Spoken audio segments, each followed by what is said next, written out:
Hello everyone, welcome to the another chapter which is diuretics. So let's begin. Diuretics. What diuretics do? Diuretics do it cause loss of sodium and water in urine. So in simple way we can say it increase urine outflow. Okay. As you can see in this diagram, I think everybody know about this diagram. So this is Bowman capsule, PCT, loop of Henle and DCT, and it will go into connecting duct. So this is the nephron. Human body, one kidney contain 1.2 millions of nephron. Okay, don't forget this basics.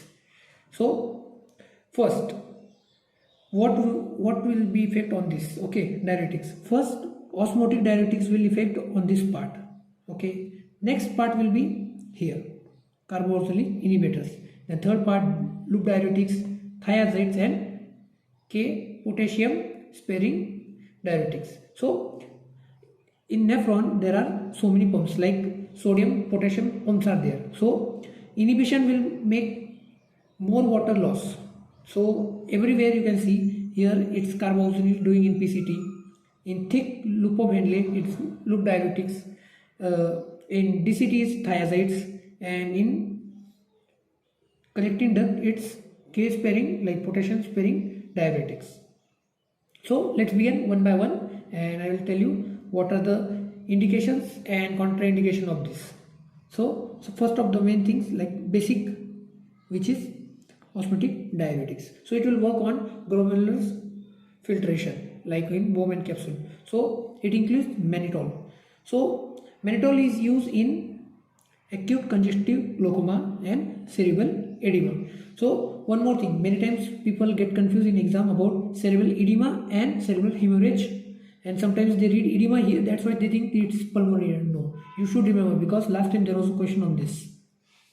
So what are the contraindications? Cerebral hemorrhage, pulmonary edema. These are the two contraindications to the mannitol, and mannitol is a osmotic diuretics. So move on to the next diuretics which acts on proximal tubule, which is carboxylic anhydrase inhibitor. So what they do in simple way, there are sodium potassium pumps, right? They will inhibit, so the sodium cannot go outside. It will stay in the nephron, and that's why it will get outside in the body. So excretion will increase due to they will stay in nephron and nephron will excrete them. So urine outflow will increase. So next, what is, so carboxylic anhydrase inhibition include three drugs like acetazolamide, brinzolamide and dorazolamide. So one more thing important about that, acetazolamide you can give by orally or IV route. And in first topic I told, if you give a drug by IV route, its bioavailability will be 100%. So next, and brinzolamide and dorazolamide you can give by eye drops.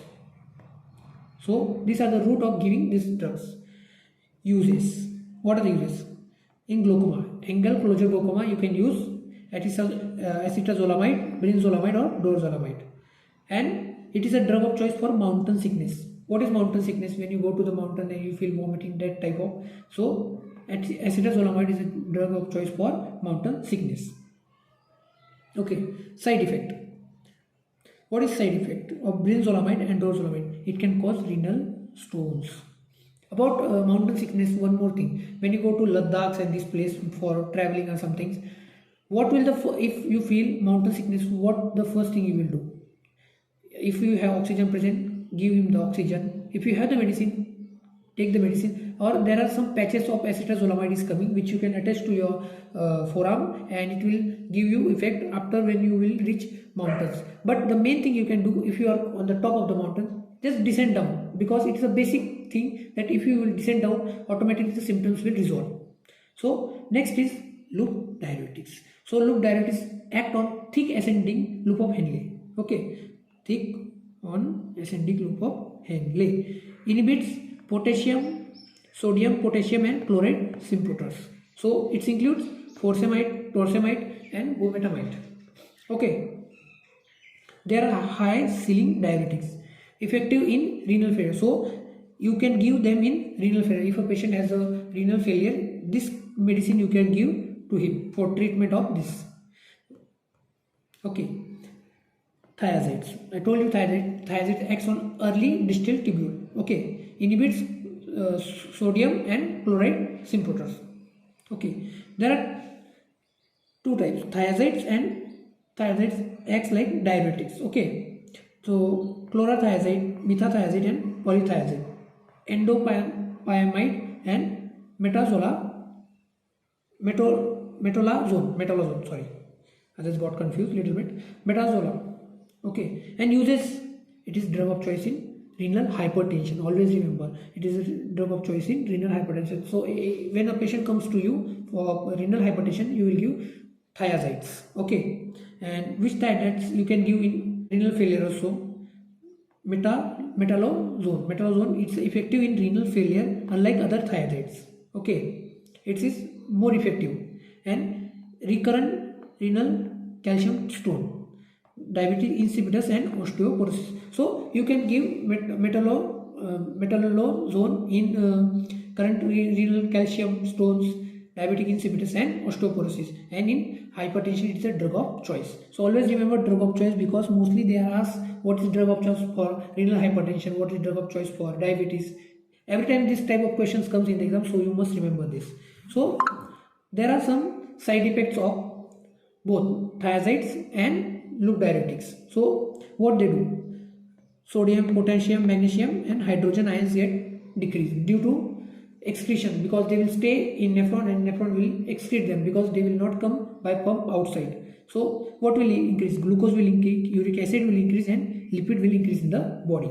Note, which is important. Loop diuretic cause hypocalcemia, and whereas thiazide cause hypercalcemia. Hypo means they will make low, and hyper means they will increase. Okay, and the last part and the main part, which is K sparing diuretics. Okay, act on collecting ducts. I told you that they act on collecting ducts. Sparing means what?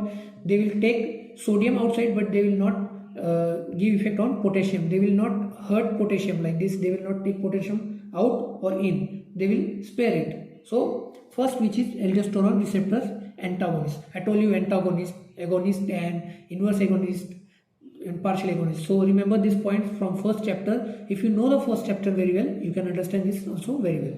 Okay, spironolactone and allopurinol. Okay, so what spironolactone do? It causes male breast, also known as gynecomastia. Okay, and another one is epithelial sodium channel blocker. There are two examples of this, amiloride and triamine. So this drug causes water loss, but they spare potassium. That's why potassium will not loss. They will not hurt hydrogen also. So this will increase, but this will decrease. So if sodium and water will loss, diuresis will happen. If potassium will increase, hyperpotassiemia, then hydrogen will increase, then metabolic acidosis will happen. So you can remember all these drugs of potassium sparing diuretics by simple mnemonic, which is paste, copy paste. We say paste. Potassium sparing diuretics, amiloride, spironolactone, triamine, eripronol. So this you can remember by just names, or you can just use these mnemonics to remember that. But remember one thing, that spironolactone causes gynecomastia, where this does not cause gynecomastia. And the last thing, spironolactone and eplerenone is drug of choice for Crohn's disease, Crohn's syndrome, edema in cirrhosis, and resistance in hypertension. So this was our topic, short and simple, because it is a small topic and roughly it contains 2 or 3 marks in the exam.